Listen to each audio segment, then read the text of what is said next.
Tiempo de enseñanza de la palabra de Dios. Recordar que siempre que cuando uno escucha la palabra de Dios debe prestarle atención, porque Dios tiene algo que hablarnos, algo que decirnos, algo que aprendamos. No sin antes quiero darle la bienvenida a doña Elizabeth Jiménez, que nos visita por primera vez. Bienvenida, doña Elizabeth. Igualmente a don Víctor Marín, que nos visita también esta mañana. No sé si está por acá. Levante su mano. Muy bien, don Víctor. Sea bienvenido. Y si hay otra persona que nos está visitando por primera vez, puede levantar su mano para saludarle. ¿Alguien más que nos esté visitando por primera vez? Muy bien, de parte del Señor, de parte de la iglesia, sea bienvenida doña Elizabeth y don Víctor. Estamos para servirles y ojalá que esta mañana puedan salir bendecidos de parte de Dios a través de su palabra y de todo lo que han podido escuchar esta mañana. Hace 2 semanas, recordarán que teníamos una inquietud porque teníamos una oportunidad que Dios nos estaba pues abriendo. En teoría era una oportunidad de poder ir a un lugar que se llama Cañas Dulces de Liberia. Nosotros teníamos un ofrecimiento de la familia de Donald, del hermano Donald. Ellos tienen una propiedad en este lugar, una propiedad muy bonita, y ellos me ofrecieron pues facilitarla para poder realizar estudios bíblicos en el lugar, para poder implementar actividades evangelísticas y estudios bíblicos. Hermano Frank, hermano Abel, hermano Jonathan y mi persona fuimos a hacer lo que yo le llamo un viaje exploratorio, ¿verdad? Con la idea de primero de conocer el lugar, de hablar con la familia, de darnos una vuelta por el pueblo, de conocer, ¿verdad? El sitio para iniciar esta gran oportunidad que Dios nos estaba abriendo ahí. Pero también el viaje tenía que ver, como les decía, la exploración de este viaje tenía que ver con realmente si era estratégico que la iglesia pues hiciera este esfuerzo, porque es un esfuerzo grande lo que hay que hacer. El lugar está a 10 kilómetros después de Liberia. Y estando allá, cuando fuimos a hacer un recorrido, paramos ahí en el parque del lugar, en este parque muy bonito. Estuvimos orando, ¿verdad? Y vino a mi corazón un pasaje de la escritura del apóstol Pablo, cuando Pablo dijo ahí en Romanos 15:20, él dijo lo siguiente, y estuvimos orando en base a esto. Dice Pablo, y de esta manera me esforcé, dijo Pablo, me esforcé a predicar el evangelio no donde Cristo ya hubiese sido nombrado, dice el apóstol. ¿Para qué? Para no edificar sobre el fundamento ajeno. En el principio se nos había informado que solo existía una iglesia pequeña ahí en el lugar. Es una población de aproximadamente 4,000 personas. Y como ustedes saben, todo pueblo rural, ¿verdad? Toda la mayoría de las casas se concentran en unos 4 o 5 kilómetros a la redonda, ¿verdad? Ahí alrededor del parque, ahí, ¿verdad? Unos 4 o 5 kilómetros. Ahí está la densidad de la mayor cantidad de personas que viven en un pueblo rural. Cuando yo venía, yo les dije a los hermanos, estén orando y yo les voy a llamar después individualmente, para escuchar la opinión, la consideración que ustedes hicieron. Después, cuando regresamos, en base a esto también estoy orando. Y me quedó esta palabra donde el apóstol Pablo dice, no donde Cristo ya hubiese sido nombrado. Después de ese viaje, después de conocer el lugar, nos encontramos 3 iglesias cristianas alrededor de esos 4 kilómetros. Iglesias que no son pequeñas, iglesias que son grandes en infraestructura. Algunas son parecidas a estas o poco más pequeñas que estas, pero son grandes. De hecho, había una que estaban haciéndola totalmente nueva y muy moderna. Y las 3 iglesias están juntas, como les decía, ahí alrededor de la comunidad.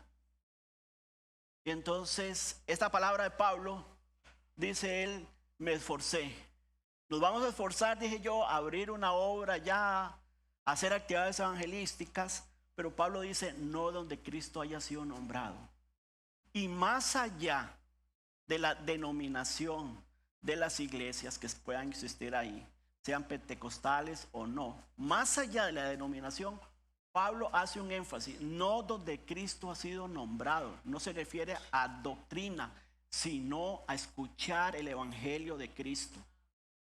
Entonces, Dios no nos dio paz, porque es un esfuerzo grande que hay que hacer en un lugar donde hay 3 iglesias grandes.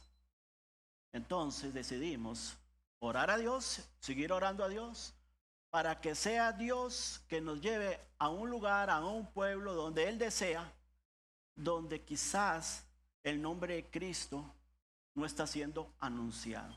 En este lugar, Cristo está siendo anunciado, es lo que quiero decirles. Entonces, bajo la dirección de Dios, porque llamé a ellos y ellos tuvieron la misma consideración que yo tenía, sin decirles qué pensaba yo, y creo que Dios me confirmó de que no es el momento, por lo menos ahorita, de ir a ese lugar y hacer un esfuerzo. Entonces, sigamos orando para que Dios nos abra una puerta donde Cristo no está siendo anunciado. Voy a pedirles un momentito antes de iniciar que se pongan de pie. Pónganse de pie, por favor, todos. Y van a repetir conmigo la misión de nuestra iglesia. Al contar 3, está ahí en las pantallas. 1, 2, 3. Glorificar a Dios y anunciar su salvación a todas las naciones. Esa es la misión de la Iglesia Bautista Emanuel. Esa es la misión de Dios también. Así que no es una misión de la iglesia, es la misión de Dios. Ahora vamos a repetir todos juntos la visión. La visión es, o nos dice, nos señala cómo vamos a glorificar a Dios. ¿Cómo vamos a anunciar la salvación de Él a todas las naciones? Y entonces, nuestra declaración de visión dice así: 1, 2, 3. Reproducir discípulos de Jesús y equiparlos para cumplir la gran comisión. Amén. Amén. Es bueno que sepamos nuestra misión y nuestra visión con V, ¿verdad? Porque cuando te pregunten, ¿y cuál es la misión que ustedes tienen en la iglesia? La de Dios, glorificarle a Él y anunciar su salvación a todas las naciones. ¿Y cómo lo hacen? Reproduciendo discípulos de Jesús. Por eso el discipulado es la clave de la expansión. Reproduciendo discípulos de Jesús. Equipar a la gente, ¿para qué? Para que ellos también hagan lo mismo, para que cumplan la gran comisión, para que se reproduzcan. Pueden sentarse, hermanos. Oremos entonces. Padre, te damos gracias por esta mañana. Gracias, Señor, porque tú eres bueno. Esta mañana pedimos que la exposición de tu palabra alumbre nuestros entendimientos, nuestros ojos, alumbre nuestro corazón. Que podamos, Señor, ser desafiados, edificados, motivados, pero más que todo esto, ayúdanos a enfocarnos en tu propósito. Padre, te ruego que el Espíritu Santo selle tu palabra esta mañana en nuestras mentes y en nuestros corazones, en nuestras acciones, decisiones futuras que vendrán a través de tu obra, Señor. Pero también, Señor, apártame de mí, de aquí, Señor, del púlpito, y sea tu Espíritu Santo exponiendo con el poder tuyo tu santa palabra, para gloria de tu nombre. Bendice las visitas esta mañana entre nosotros, que tú, Señor, también cumplas tu propósito en sus vidas. En el nombre de Jesús, amén y amén. Después de la resurrección de Jesucristo, Él estuvo, dice la Escritura, 40 días, estuvo reuniéndose con sus discípulos. Y durante esos 40 días, el Señor Jesús estuvo recalcando vez tras vez y hablarles vez tras vez sobre el reino y cómo extender ese reino hasta los confines de la tierra. Y estando con ellos, Él les dijo a sus discípulos, recordarán un pasaje ahí en Hechos capítulo 1, Él les dijo: no salgan de Jerusalén hasta que no descienda sobre vosotros el Espíritu Santo. En otras palabras, Jesús les dijo: no hagan nada, solo oren, nada más. Oren y esperen. Eso fue lo que el Señor Jesús les dijo a sus discípulos. Y cuando llegó el momento en que el Señor descendía al cielo, nuevamente Él les recordó a sus discípulos la gran comisión. Y es el pasaje que usted y yo conocemos y que hemos oído y que hemos leído muchas veces. Hechos 1:8.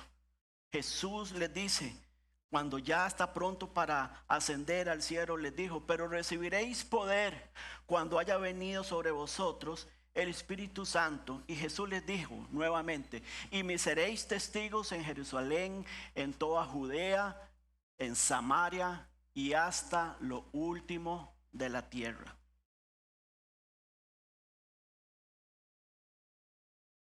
Llegó ese día de Pentecostés y el Espíritu Santo los encontró como el Señor les había dicho, orando, como el Señor les había ordenado. Estaban unánimes ellos orando y ahí fueron llenos del Espíritu Santo.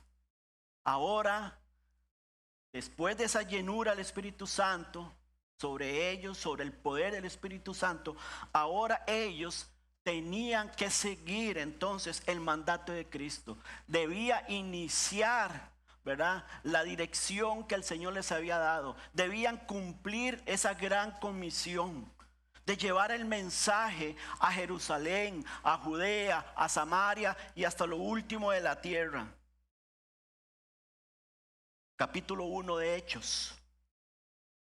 Están en Jerusalén. Están haciendo obra evangelística en Jerusalén. Capítulo 2 de Hechos. Están en Jerusalén. Capítulo 3. Siguen en Jerusalén. Capítulo 4. Continúan en Jerusalén. Para ellos era ya su casa. Capítulo 5. Siguen en Jerusalén.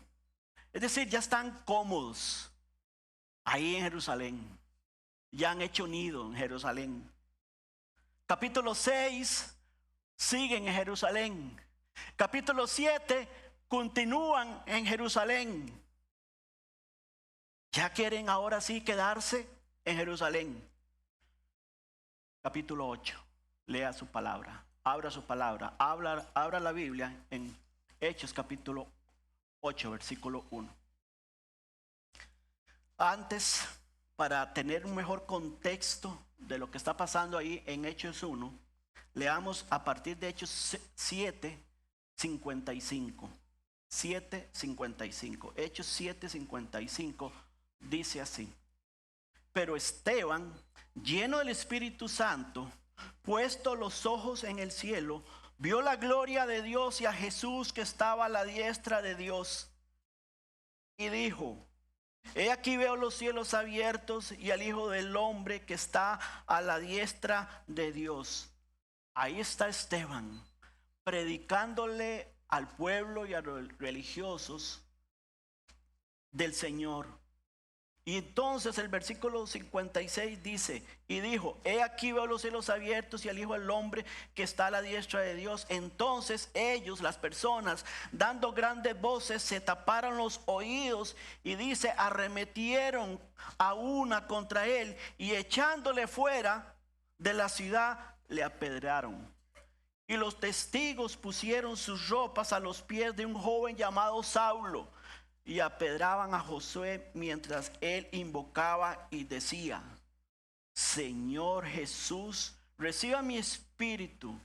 Y puesto de rodillas, clamó a gran voz: Señor, no les tome en cuenta este pecado. Y habiendo dicho esto, durmió. Ahora sí, 8:1 dice: y Saulo consentía en su muerte. En aquel día hubo una gran persecución contra la iglesia. Palabra clave: persecución. En aquel día hubo una gran persecución contra la iglesia, que estaba cómoda, confortable en Jerusalén. Y todos fueron esparcidos. ¿Quiénes son todos? La iglesia, dice, por las tierras de Judea y de Samaria. Y dice: salvo los apóstoles. Una palabra clave aquí: salvo los apóstoles. Y hombres piadosos llevaron a enterrar a Esteban e hicieron gran llanto sobre él. Y Saulo asolaba la iglesia, y entrando casa por casa arrastraba a hombres y a mujeres y los entregaba en la cárcel. Pero los que fueron esparcidos, la iglesia, iban por todas partes quejándose, murmurando, quejándose con Dios, anunciando el evangelio. El mensaje de esta mañana se llama misioneros anónimos. ¿No ves los nombres de estas personas ahí? ¿No ves el nombre de Pablo? ¿No ves el nombre de Jacob? ¿No es el nombre de Juan? Dice la iglesia. 3 cosas en este pasaje que hemos leído. Vemos la persecución, vemos la proclamación y la expansión, y vemos la producción como resultado del plan divino. Entonces vemos la persecución que está pasando ahí. Sabes, el domingo 8 de enero del año 1956, a la orilla de un río en lo más profundo de la selva ecuatoriana, 5 misioneros fueron asesinados por indios aucas. 5 misioneros estadounidenses. 5 jóvenes de 25 y 27 años asesinados ahí a la orilla de un río en esta selva ecuatoriana por los aucas. La noticia de esta masacre conmocionó al mundo en aquel momento. Para el mundo fue una triste pérdida de 5 vidas jóvenes. Pero cuando uno ve este relato, y cuando uno ve también la vida de Esteban, a primera vista, la muerte de Esteban también pudo haber parecido una muerte inútil. Él era un predicador poderoso, Esteban. Era joven, conocía las escrituras, predicaba el evangelio. Y dice la Biblia que lo matan también. La pregunta es: ¿por qué fue necesario que alguien tan dotado como este hombre Esteban y estos 5 misioneros tuviesen un breve ministerio terrenal? La persecución, hermanos, que parece algo siempre muy negativo, en realidad produjo la primera gran extensión misionera de la iglesia primitiva. El intento de Satanás por acabar la tarea de la iglesia, Dios en su providencia, Él le dio un giro completamente diferente, porque Él es Dios. Porque Él es Dios. Tertuliano, padre de la iglesia primitiva, dijo con respecto a la muerte de este hombre Esteban, él dijo: la sangre de los mártires se convirtió en la semilla del cristianismo. Dios usó aquel evento que tal vez para nosotros es difícil de comprender o entender, pero Dios utilizó la muerte de este hombre para expandir la iglesia, para extender la iglesia, a fin de que el evangelio fuera anunciado. Porque ellos estaban muy cómodos ahí en Jerusalén. Han pasado 8 capítulos y la iglesia continúa ahí. Y entonces dice Dios: ajá, van a quedarse ahí.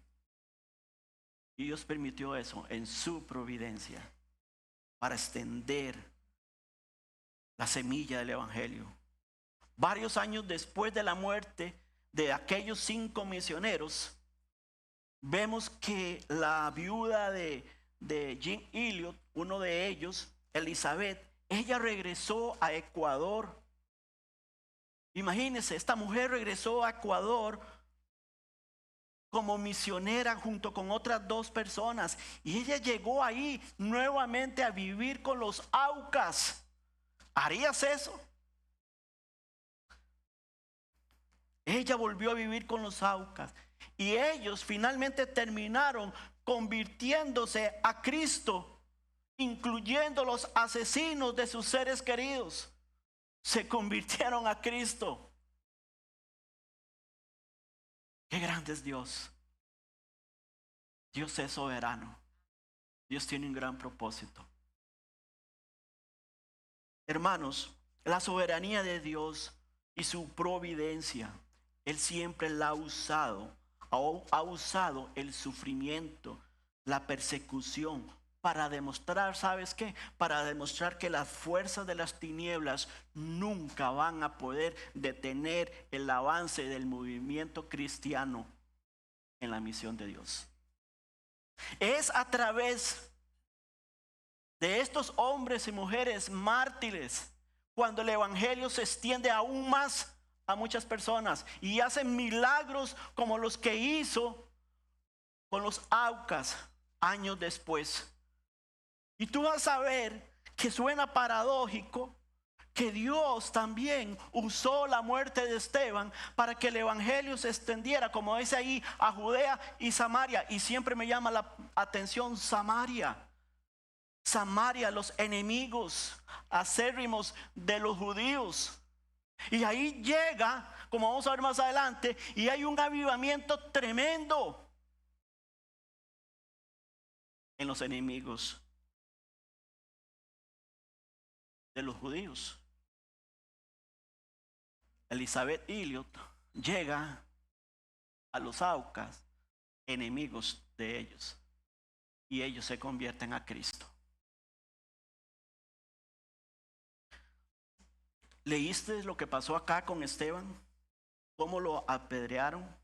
¿Cómo él derramó su sangre? Y ahí comenzó, ahí en ese derramamiento de sangre, comenzó la gran persecución.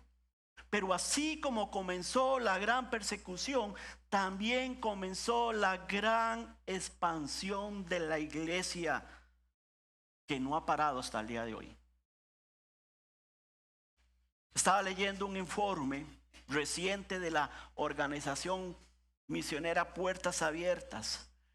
Y ellos dicen en este informe que entre octubre del año 2023 y septiembre del año 2024, 4.476 cristianos fueron asesinados en todo el mundo debido a su fe. y más de 380 millones en todo el mundo de cristianos enfrentan altos niveles de persecución y discriminación debido a su fe.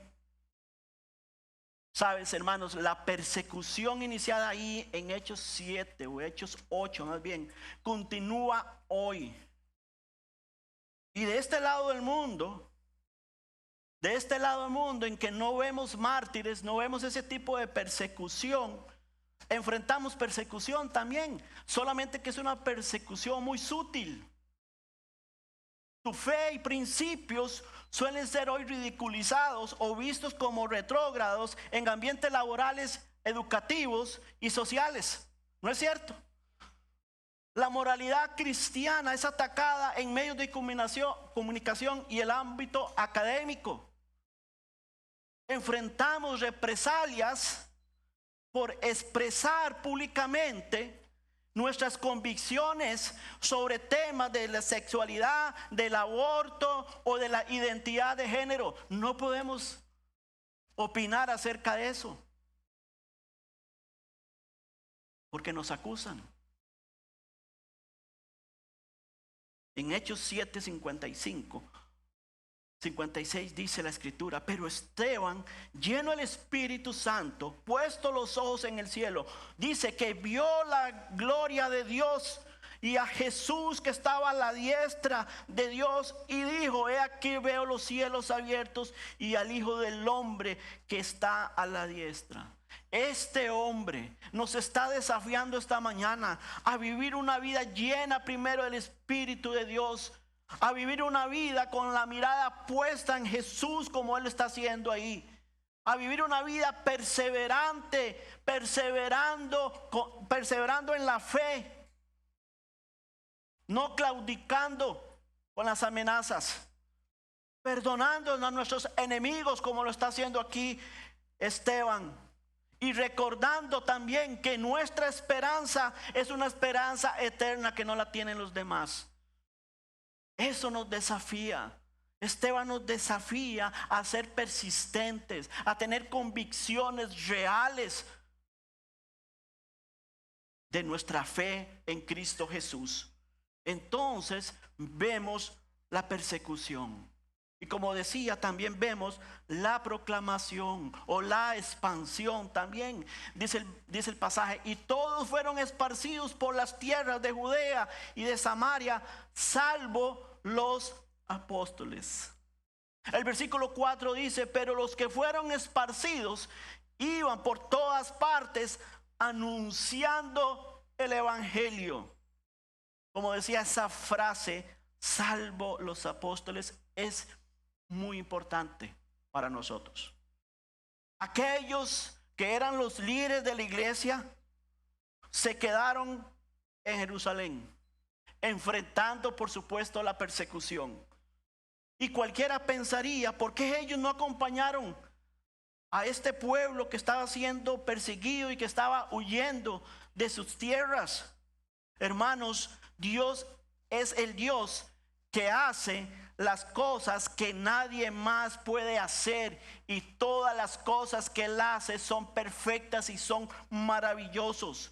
Todos los seguidores de Jesús cuyos nombres no aparecen en esta lista, cuyo nombre no es, como decía anteriormente, Pedro ni Pablo, hombres y mujeres que no conocemos, hombres y mujeres ordinarias, anónimos, fueron los que fueron esparcidos a Judea, a Samaria, proclamando el evangelio donde ellos iban.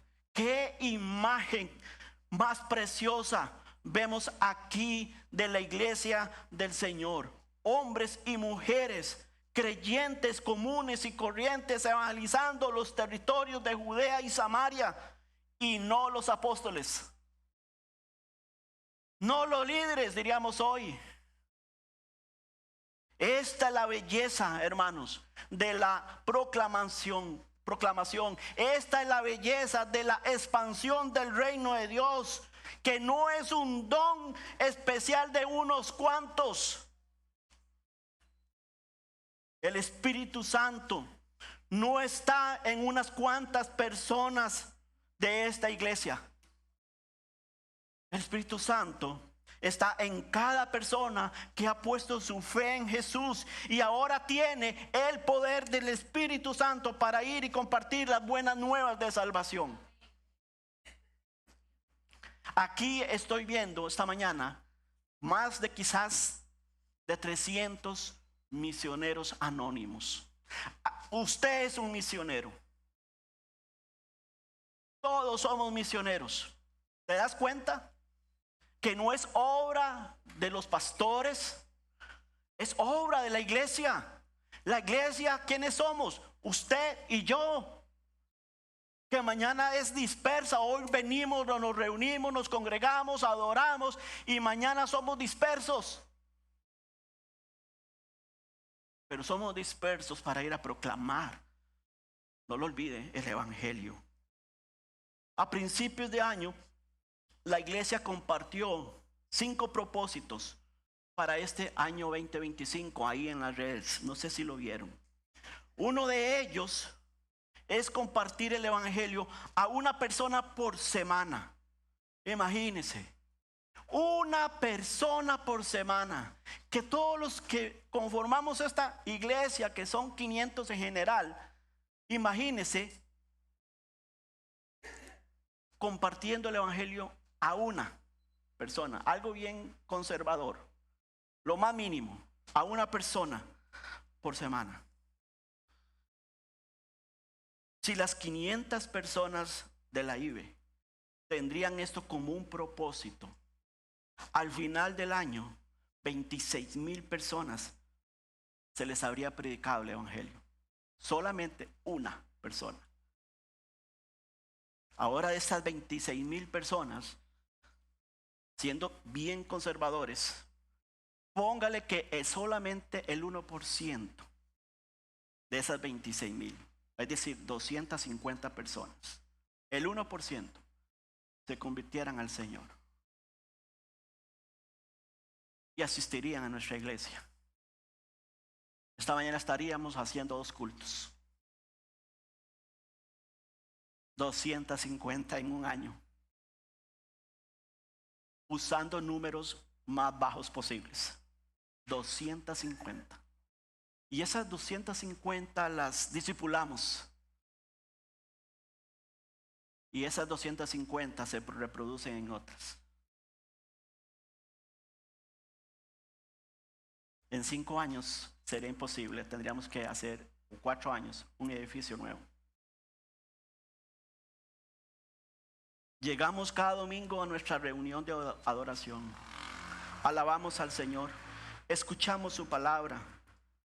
Y como decía ahora, mañana nos dispersamos a los centros de trabajo, al estudio, a los barrios, a las clínicas, a los supermercados, etcétera, etcétera.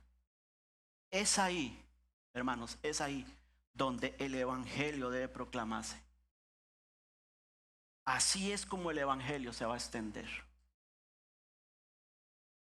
Recuerda esto, hermanos. La gran comisión no le fue dada a los pastores de la iglesia, sino a toda la iglesia. Y como decía, yo veo ahora un sinnúmero de misioneros escuchando la palabra de Dios. Y mañana usted tiene la oportunidad de compartir ese mensaje, el mensaje más importante que Dios tiene para todo tipo de persona. Cuando usted se dirige ahí a su trabajo, a la universidad, donde vaya o con quien interactúe, háblele de Cristo, hable del evangelio, hable de su salvación. Eso es vivir para el reino. Eso es vivir para el reino. Recordarán que los judíos y samaritanos, como dije, eran enemigos. No se querían, no querían saber nada el uno del otro. Y qué paradójico, ¿verdad? Que Dios permitió la persecución acá para mezclar a estos 2 grupos de personas que no se toleraban. ¿Sabes qué me recuerda esto? Efesios capítulo 2, versículo 14, dice la Biblia: porque Él, hablando del Señor, es nuestra paz, que de ambos pueblos hizo uno. Estaba el Señor haciendo un solo pueblo, dice, derribando la pared intermedia de separación. Esa pared de separación que había entre judíos y samaritanos, Dios la está derribando, usando la persecución, usando a un mártir de la fe. Dice, derribando la pared intermedia de separación, aboliendo en su carne las enemistades. Dice, la ley y los mandamientos expresados en ordenanzas, para crear en sí mismo de los dos un solo y nuevo hombre, haciendo la paz. Eso está pasando ahí en Samaria. Dos grupos antagónicos haciendo la paz. Ahora los judíos se están refugiando en Samaria. ¿Quién lo iba a pensar eso? Ellos se están refugiando ahí para encontrar protección, pero a su vez proclamando el evangelio. De manera que hemos visto la persecución. Vemos también el inicio de la proclamación y la expansión del evangelio, pero también vemos el inicio de la producción. Versículo 5 dice: entonces Felipe, descendiendo a la ciudad de Samaria, les predicaba a Cristo, y la gente unánime. Escuche lo que dice la escritura, hermanos, porque eso es increíble lo que dice la escritura. La gente de Samaria unánime escuchaba atentamente las cosas que un judío, que un enemigo para ellos, Felipe, les estaba hablando, oyendo y viendo las señales que hacía, porque de muchos que tenían espíritus inmundos salían, estos dando grandes voces, y muchos paralíticos y cojos eran sanados. Así que, importante es esta frase: había gran gozo. Había gran gozo en aquella ciudad. Hermanos, ¿sabes? No tenemos tiempo para jugar a iglesia. No tenemos tiempo para desperdiciar nuestras vidas con un cristianismo cultural. Este no es el cristianismo que Dios ve o que Dios desea. Mira lo que está pasando aquí en Samaria. Dice que la gente, los enemigos de Felipe, estaban unánimes, escuchando atentamente, y que había gran gozo en Samaria. Había gozo, ¿sabe por qué? Porque predicar a Cristo es hablarles del gozo verdadero. Hablar de Cristo es predicar la salvación de Dios. Dios ya había ido delante de todos estos misioneros.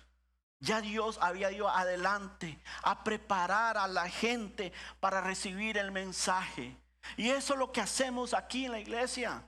¿Por qué oramos? Para pedirle a Dios dirección si queremos abrir una obra ya. ¿Por qué oramos si queremos ir a Tillo, lo que sea, todo esfuerzo evangelístico? ¿Por qué oramos? ¿Para qué oramos?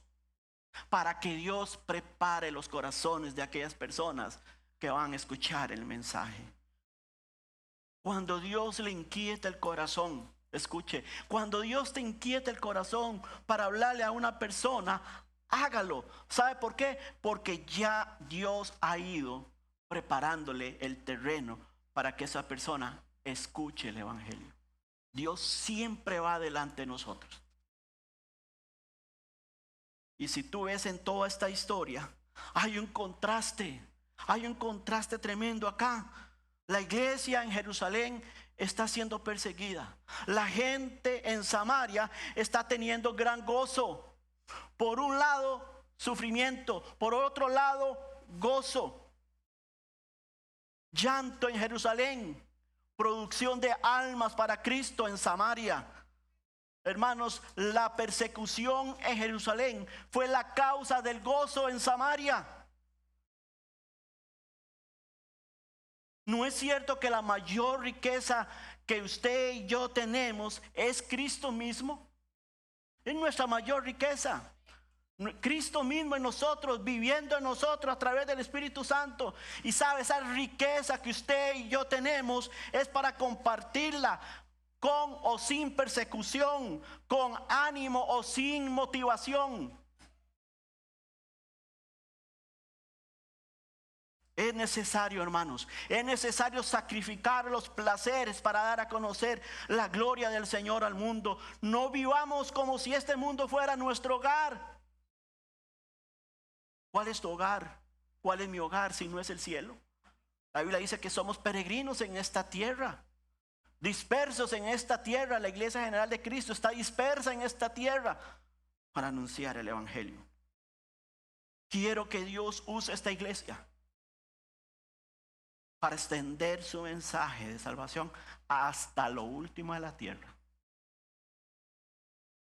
Si no somos cuidadosos, nos vamos a conformar entonces con quedarnos en nuestra Jerusalén. Y gracias a Dios por lo que Dios está haciendo, por cómo Dios está inquietándonos, cómo Dios nos está sacando de nuestra Jerusalén para llegar hasta lo último de la tierra. Gracias a Dios por eso. Por eso tenemos que seguir con más fuerza. Estoy reforzando los ministerios de jóvenes para este propósito. Quiero que la iglesia sea una iglesia que evangelice y discipule, porque no encuentro otro propósito en la Biblia que no sea esa. Si usted encuentra otro, me dice. Estoy reforzando los ministerios de jóvenes, porque ellos son los que van a tomar la estafeta en los próximos meses y años. A JD se va a incorporar David Mora y su esposa Paola Segura. Van a reforzar el equipo de Jonathan, de Raquel. Y estamos buscando otro matrimonio también que se junte a ellos. A Vid se unirán Oscar Leitón, su esposa Yoleni, Alan Coto y Karen Herrera con este propósito.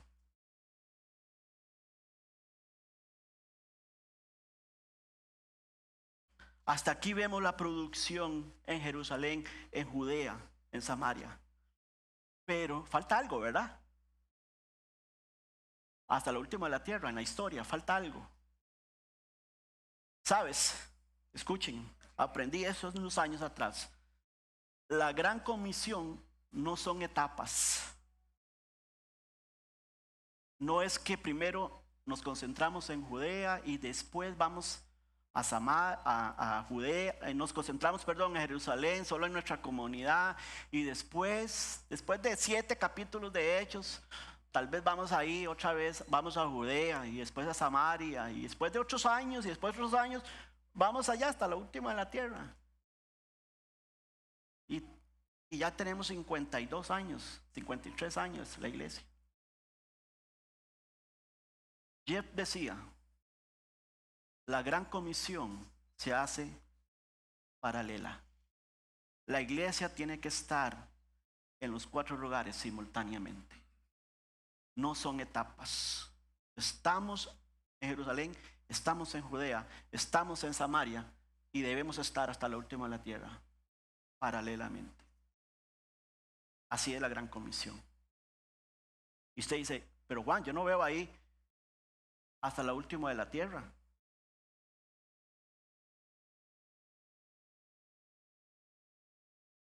No veo hasta el último de la tierra. Acompáñenme entonces al versículo 26, por favor.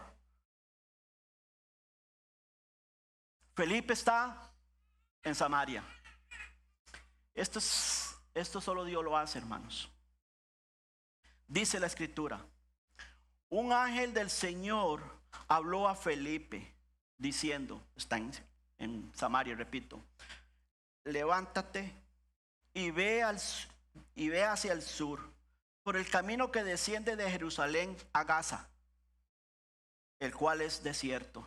Y el Señor le especifica todos los detalles. El cual es desierto, Felipe. Me encanta la actitud de Felipe. Entonces él se levantó y fue: Señor, tú eres el dueño de la misión, no yo. Yo hago lo que tú me digas. Por eso voy ahí. No entiendo por qué me estás llevando a un lugar desértico.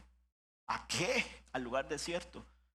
Si estoy aquí en Samaria y hay un avivamiento tremendo, las multitudes se convierten y tú me dices que vaya al desierto.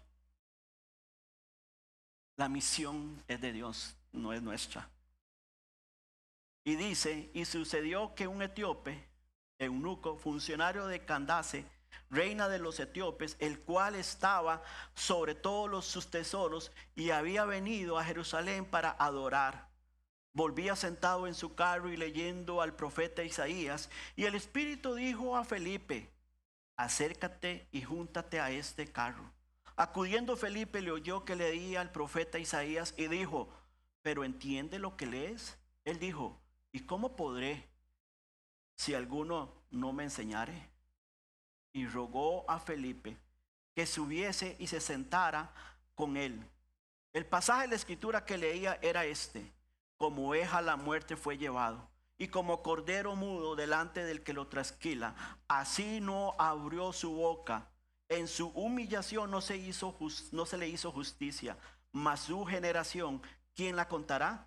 Porque fue quitada de la tierra su vida. Respondiendo el eunuco dijo a Felipe: te ruego que me digas, ¿de quién dice el profeta esto? ¿De sí mismo? ¿De sí mismo o de otro? Entonces Felipe, abriendo su boca y comenzando desde la escritura, le anunció el evangelio de Jesús. Y yendo por el camino, llegaron a cierta agua. Y dijo el eunuco: aquí hay agua, ¿qué impide que yo sea bautizado? Felipe dijo: si crees de todo corazón, bien puedes. Y respondiendo dijo: creo que Jesucristo es el Hijo de Dios. Como Pablo dijo en Romanos capítulo 11: oh profundidad de las riquezas y de la sabiduría y de la ciencia de Dios. Cuán insondables son sus juicios e inescrutables sus caminos. ¿Qué pasaje? Como decía: Señor, aquí hay un movimiento y tú me dices que vaya ahí. Ese ir ahí era ir hasta lo último de la tierra. ¿Sabes cómo es más efectiva esta iglesia?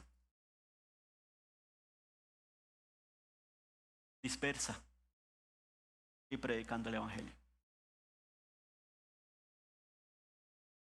Estoy convencido que Dios quiere que el Emmanuel sea una iglesia que se extienda a todas las direcciones: Jerusalén, Judea, Samaria y el resto del mundo.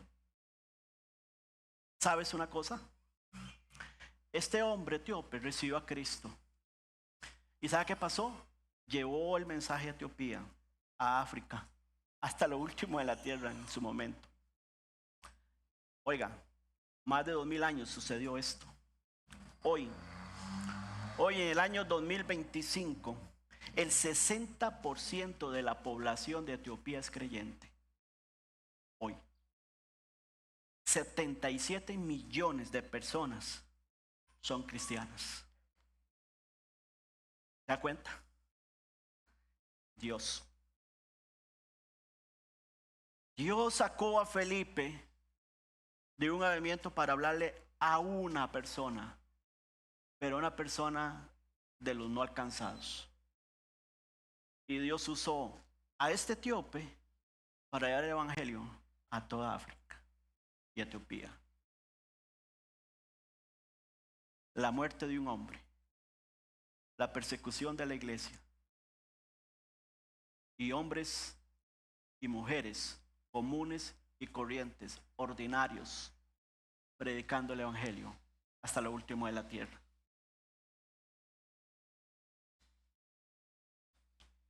Esto nos enseña que nosotros tenemos que ir a la gente en lugar de que la gente venga a nosotros.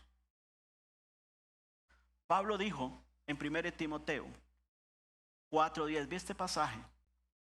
Por esto mismo trabajamos. Pablo dice, trabajo y sufrimos. ¿Sufrimos qué? Oprobios, persecución. ¿Por qué? Porque esperamos. ¿En quién esperamos? Esperamos en el Dios viviente, que es, ¿qué? El Salvador de todos los hombres, mayormente de los que creen. Así que trabajamos, y hay que trabajar duro, iglesia. Trabajamos duro. Sufrimos. Sí, hay que sufrir. La extensión del evangelio se hace con sufrimiento también. Y esperamos. ¿En quién? ¿En quién esperamos? En el Dios viviente, en el Salvador de todos los hombres, mayormente de los que creen, como dice Pablo. Dios en su palabra siempre determina que el sufrimiento es un medio para extender el evangelio.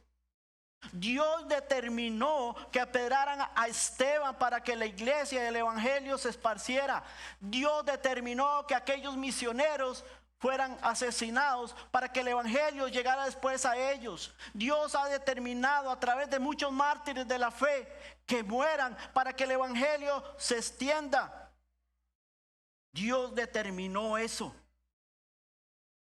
Y si bíblicamente o teológicamente, hermanos, nos resulta difícil de encender o aceptar eso, que Dios mate a Esteban, un gran siervo de él, que lo mate con el propósito de que la iglesia se extienda. Si nos cuesta bíblicamente o teológicamente entender esto, entonces vamos un poco para atrás y miremos la cruz. Miremos la cruz. Dios determinó también el sacrificio y la muerte del hijo, de su hijo, para que fuésemos salvos. Dios es el que determina. Si Dios determinó el sacrificio y la muerte de su hijo para que fuésemos salvos, Dios ha determinado también la muerte de Esteban para que el evangelio se extienda hasta el día de hoy y llegar hasta lo último de la tierra. Siempre que veo esta imagen acá de Esteban, me imagino a Satanás gozándose de que un siervo como Esteban estaba muerto y que ya no podía ser un testigo fiel del Señor, un testigo que proclamara el evangelio. Pero sabes, 2 versículos más adelante, toda la iglesia es esparcida, van predicando el evangelio a todos lados. Las estrategias de Satanás para detener la iglesia no solo sirve para que la iglesia avance. Algunos de ustedes están atravesando dificultades y sufrimiento, pero no se detengan, sigan sirviendo al Señor, sigan proclamando el evangelio en tu Jerusalén, en tu Judea, en Samaria y hasta lo último de la tierra. Trabajando, iglesia, tenemos que trabajar, sí, tenemos que sufrir, tenemos que esperar en el Señor vivo que siempre va delante de nosotros, sin temor, sin miedo. Sabes, cuando Pablo se convirtió a Cristo en Hechos capítulo 20, él tenía que ir a Jerusalén. Recordarán este pasaje. Y él, sabiendo que le esperaba tribulaciones y persecuciones, él fue a Jerusalén. Pero ve lo que dice Pablo. Y este pasaje que llene tu mente, tu corazón esta mañana. Pablo dice en Hechos 20:24, dice: pero de ninguna cosa hago caso, dice Pablo, ni estimo preciosa mi vida para mí mismo, con tal que acabe mi carrera con gozo. Y dice: y el ministerio que recibí del Señor Jesús. ¿Cuál fue el ministerio que recibió Pablo del Señor? ¿Que fuera un apóstol?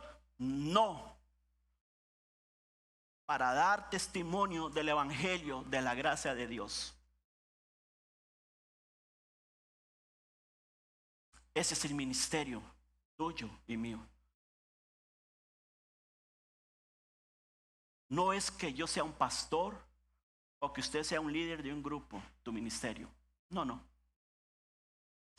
El ministerio mío y el ministerio de cada uno de ustedes. Antes de pastor, soy un ministro del evangelio. Alguien que debe proclamar el evangelio. Alguien que debe anunciar el evangelio donde Dios me lleve.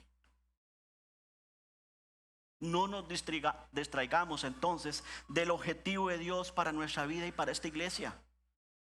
Está claro, hermanos. Usted y yo recibimos un ministerio, y ese ministerio es dar testimonio del evangelio y la gracia de Dios. No nos distraigamos del objetivo de Dios para nuestra vida y para esta iglesia. Formemos un ejército, como siempre digo, formemos un ejército de misioneros comunes, pero con un poder extraordinario. Yendo, proclamando, orando, dando sacrificialmente, y siempre ahora, de aquí en adelante, vamos a agregar la palabra y sufriendo. Para que el evangelio de la gracia llegue hasta los confines de la tierra. Que Dios haya hablado a tu corazón y que como iglesia podamos entender cuál es nuestro rumbo. ¿Cuál es nuestro rumbo? No es un rumbo del pastor, es un rumbo de Dios. Es el rumbo de Dios. No sé cuántos de ustedes se juntarán a este ejército de proclamar las buenas nuevas de Jesucristo a donde Dios nos lleve. Allá en el centro de información hay tratados. Pasen ahora adelante, cuando terminamos el culto, pasen y soliciten tratados. Estúdienlo, léanlo. Oren primero. Señor, prepara a la persona a que tú quieres que yo lo dé o le hable. Es el desafío que Dios tiene esta mañana para nosotros. Yo no me voy a desviar de ese objetivo como pastor de esta iglesia. Cada vez que leo la escritura, como este pasaje, me impacta más Dios. Qué bueno los ministerios de la iglesia, pero la vida de esta iglesia está en las almas. Para eso Dios nos puso acá. Piénselo. Cada líder de cada ministerio, piénselo. Que tu grupo que Dios le ha puesto a liderar esté enfocado en eso. Que no seamos una iglesia con muros. Que seamos una iglesia, como siempre lo he dicho, de puertas abiertas. Oremos.